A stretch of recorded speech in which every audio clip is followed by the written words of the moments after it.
Is this thing on? Hello. I'm wearing the hat that my friend Heather made me. It's a resistance hat. It's very cool. I love it. And I'm going to attempt to keep it on my head while I'm throwing, but and not get clay on it because, you know, that happens. Anyway, I'm going to be throwing some, I think, tumblers. I'm not even sure yet. Whatever spins my wheels, get it? Anyway, so I thought I would bring you along and I'll cut and paste some of this into whatever video I show. I won't show the whole thing. But anyway, I'm gonna go. So I have wedged a bunch of 1 point something, just a little over 1 pound balls. So that, and I think the clay is 2 colors because it's just moldy and not moldy. I'm not sure. It could be, it's not reclaim. So we'll see what happens. And yeah, so it's pretty cold.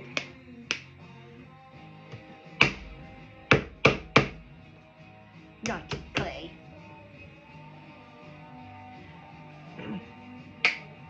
So for those of you who sit and throw a lot, I keep this on the floor on my left side because being a woman at my age, hips are very weird. I don't know what happens to our hips. Maybe we've shaken them too much. I don't know.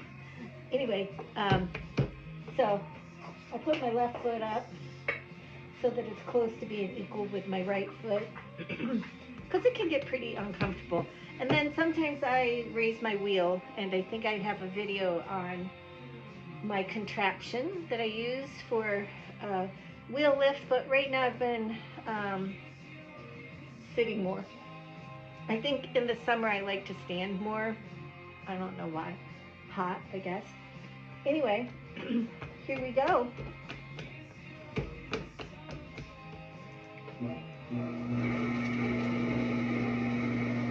Oh, also I'm using a bat system now, and I'm not used to this edge over here, so it does weird things for me. So right now what I'm doing is I'm homogenizing the clay on the wheel by coning it up and then smashing it back down. And as I'm doing that, I'm getting it into the center of the wheel.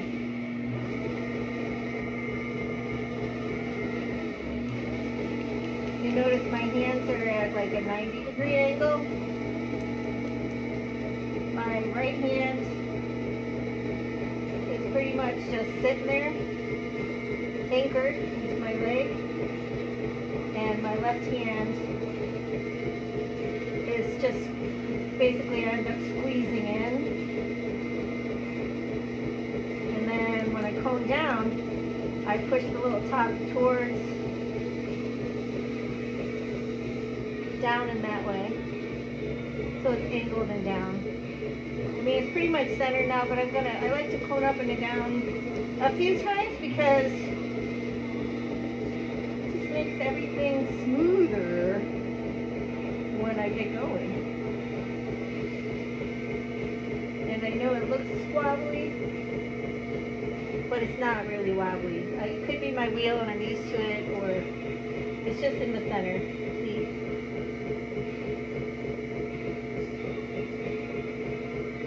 Anyway, now what I'm going to do is I'm going to make, and this comes from Tim C, by the way. I'm going to make a hot dog bun, and my thumb is the hot dog. I'm going to go down in the middle. And for those of you who are beginners,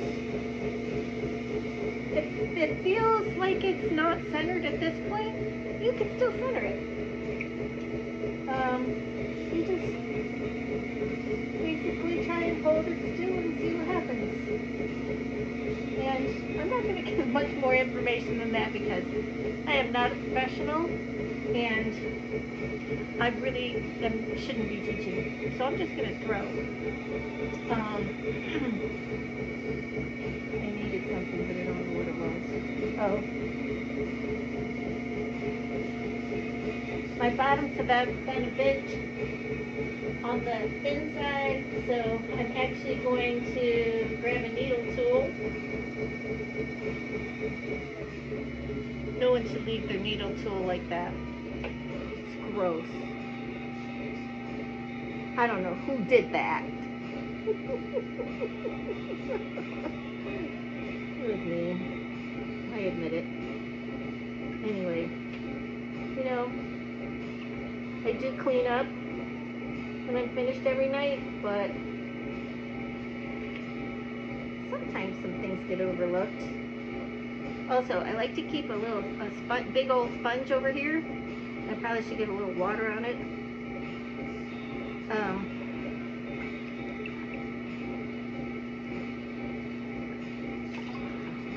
I keep it next to my bucket, which is right here. Because sometimes I like to wipe my tools off on it. You can see it's got wipe marks. And I never put stuff in the bucket. No tools get put in the bucket. They could get lost in there forever. So what I'm going to do now is just check my depth. Oh, can't do it like that, Kat. So I'm putting it in, and I'm putting my finger on it, and it's goes to right there.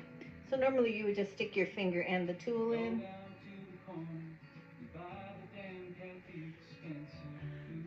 And so almost put it back dirty again.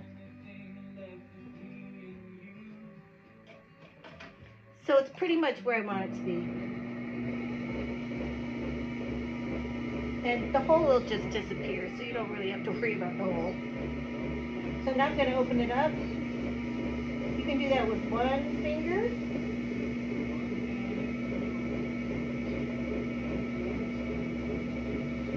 Like that. And I said I wasn't going to teach anymore, so I shouldn't, because I'm not a professional. I'm just a girl with a wheel in a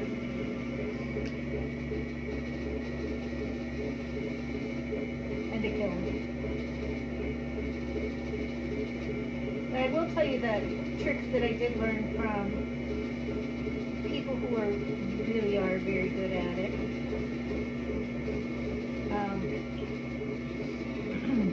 Basically, I started when I was like a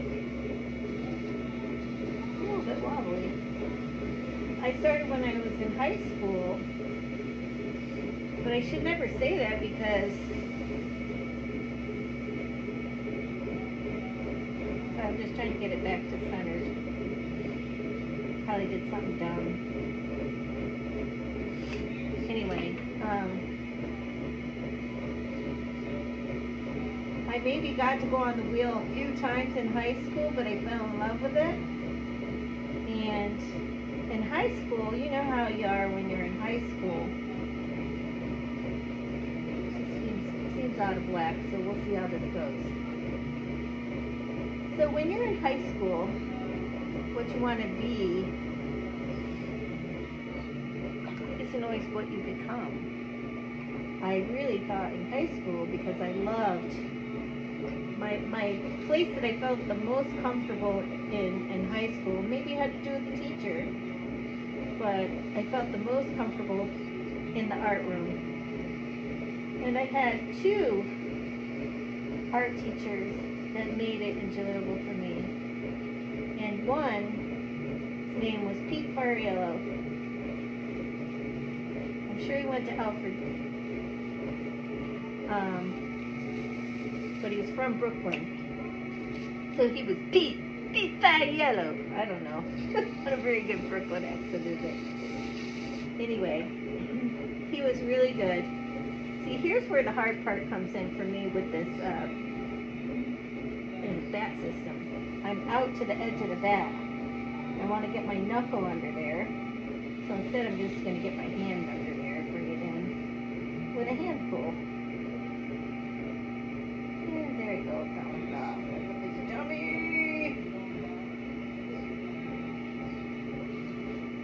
See, novice at best.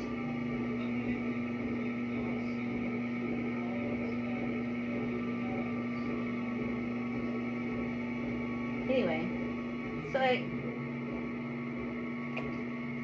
maybe got on the wheel a few times in high school, and I loved it, and thought I was going to go to art school. I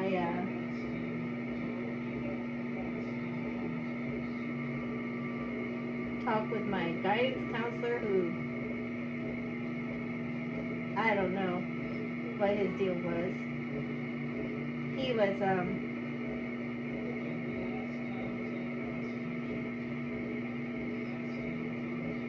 definitely biased. I don't know what his bias was. He didn't like little blonde girls that lived in the valley. I don't know. But he really didn't encourage me to go to college at all.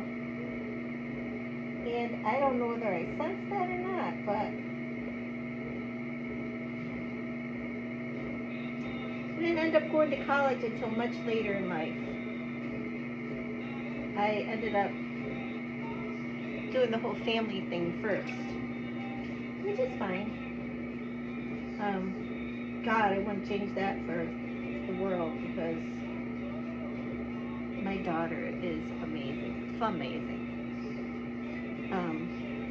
But anyway, I didn't go to art college. Didn't go to Alfred. I didn't go to Pratt. I had a couple places in mind, so I really did want to do it. And then the other thing was, my family was in no way capable at that time of paying for it, and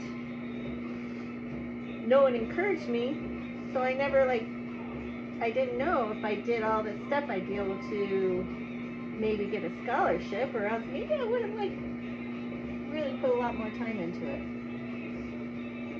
So I got married, I had a baby, and then later decided to, I probably got one more pull in here. I don't know if you guys are paying attention to this because I'm talking too much.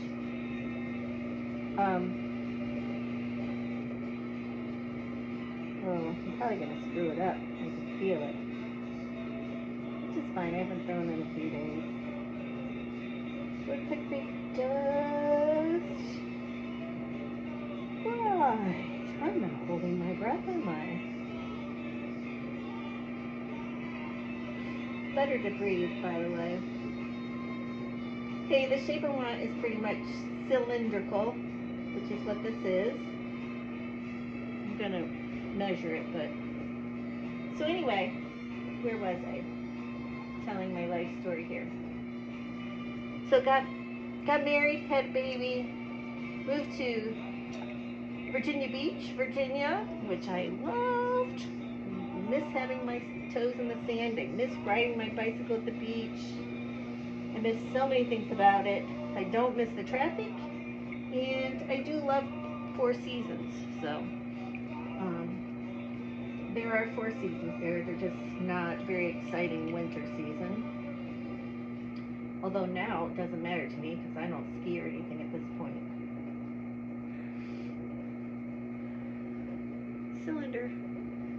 I'm gonna measure it. So anyway, then I decided to, I got a job in retail. I was a manager and was there a few years, many years. I don't know how many years, but the manager at Learner, and then became a manager at Dress Barn. And I remember having a 35% increase, maybe the second year I was there, first or second year I was there. And then the next year, I only had a 10% increase, but it was 10% over the 35 or 30% increase the year before, and they were just not happy. And I don't know. They were greedy bastards, and I didn't like it. So then I started thinking, what do I really want to do? And I guess since I was a little kid, I always wanted to be a teacher. So I thought, okay, I'll become a teacher. I don't want to become an art teacher because I didn't want that to be a job. I wanted that to just be for fun. So I became an art elementary school teacher, taught for 31 years. Basically, after the third or fourth year of teaching, I had enough money. I went and bought a kiln and a wheel and had a pottery studio in my basement. Shitty basement though, with no light, and it was damp. It was gross. I didn't like it. But, you know, washer, dryer, a kiln, and wheel. That was pretty much what was in my basement. So it's okay. I moved out of that house, and I carried my wheel and my kiln around with me every place else that I moved. And most places I didn't really have a place to use it. In North Carolina, I did use it. I had my kiln in the laundry room. Then my husband made me put it outside to fire it, which I didn't like doing that because it was like my precious piece of equipment that I took so good care of. I didn't have one chip in any fire brick over those years, but he was right. It shouldn't have been inside. So then I finally got to a place. Actually, for a while, I lived on a downtown in a loft apartment downtown, and I had my studio in the second bathroom. My apartment had one bedroom and 2 baths. The second bathroom had a shower, a sink, and a toilet. It wasn't really it was a full bathroom, but no tub. And so I kept my wheel in the shower, and I would just pull it out to throw, and I had like shower curtains that went most of the way around me so that I wouldn't splatter on anything. My wetting board was a piece of wood on the sink, and when I took things off the wheel, they went on the toilet. And then I had to find a place to take them to fire because there was no way I could hook up my kiln there. It stayed in the basement in my storage space. So then I moved into an apartment where my friend owned it, Les, my good friend Les, and I had it so that I could make pottery basically in the laundry room because my plug I think I had it hooked up so that I could plug in my dryer in and then take my dryer plug out, put my kiln in. I don't think I ever fired there though, because I think I was afraid I didn't want to burn down his place. And then I bought my house here, and first year I just put up a big piece of canvas between one side of the garage and the other, so my car could be on one side and I could be in the other, making pottery. And it had a makeshift ceiling basically. It had like wood and this and that in the rafters to try and keep it warm, and it just was too cold. So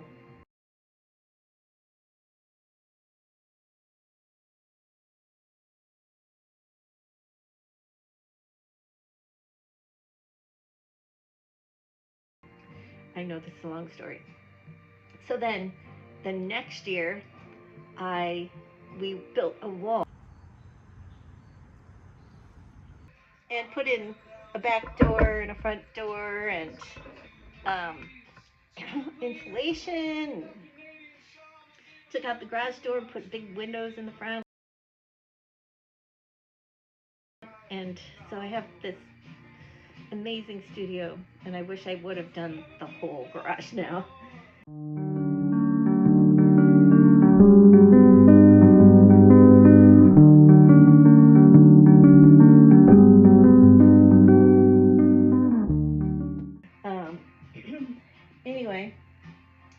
So now, then I retired from teaching, and I get to do this all the time, and that's my story, and my mug is finished, my mug or whatever it is. So I'm just gonna measure it.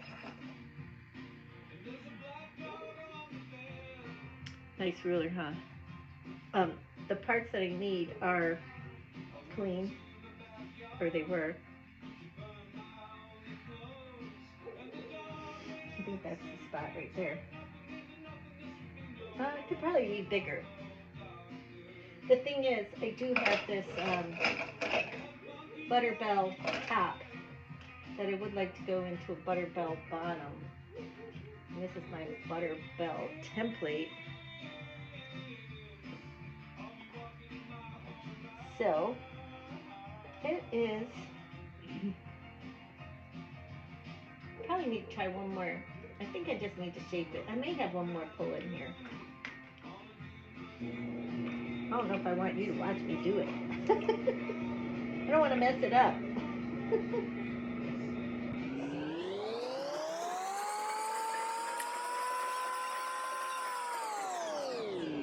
By the way, I'm going to show you one more thing. This came from a really good potter, and I got a little wave in my... I'm going to have to fix this because I can see I got it thinner in one spot. Hold on.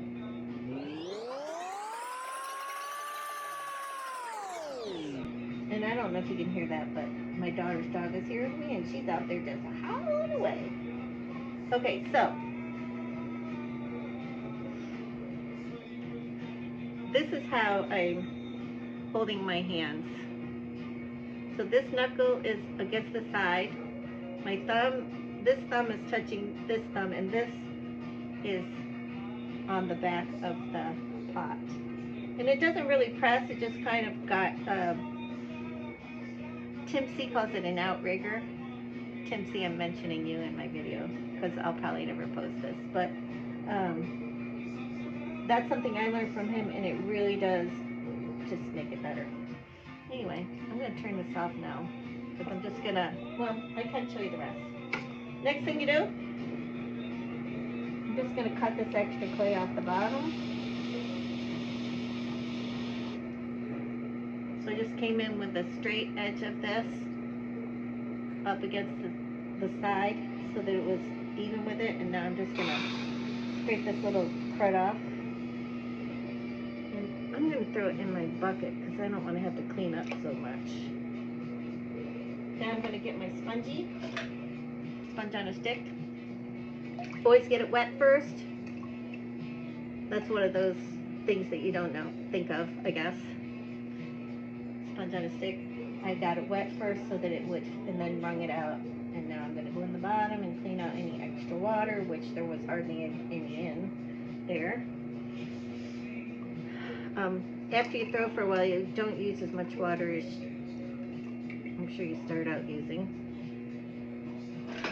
And just going to make sure this is shaped right, because it always seems to go in a little bit at the bottom, and I want it to not go in at the bottom. So I'm going to use this lovely Mud Tools tool. I'll show it to you. It has a straight edge. And I'm going to put this finger, which is wet and has a little bit of slip on it, on the inside. And then I'm just going to press it against my rib so that I can get a straight cylinder.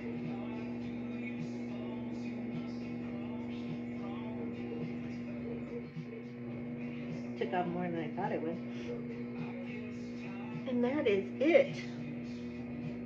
I like to do a little extra finishing touch at the bottom so I don't have as much trimming to do. And I have this contour tool from, I don't know, I should know, right? So I'm going to come into the bottom,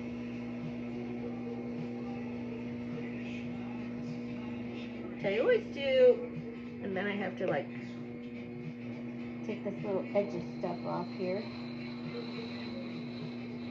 I might as well just take some of the slip off too. Usually I would do a the metal rib of death to take off the slip, but the dog is barking. I don't think my neighbors like it. So I'm gonna stop. I'm gonna wire this off. And since I'm using the bat system, normally I would take it off the bat. Since I'm using the bat system, I'm just gonna leave it on the bat. And we'll see if that's a better way or not, because I just started using this system. Oh, and by the way, I love the pegboard right next to the wheel. It's like, to me, it's like so organized. I don't know where I left off in my story, but that's how I got to where I am today, which is not really anywhere. It's just a girl in the garage making pots.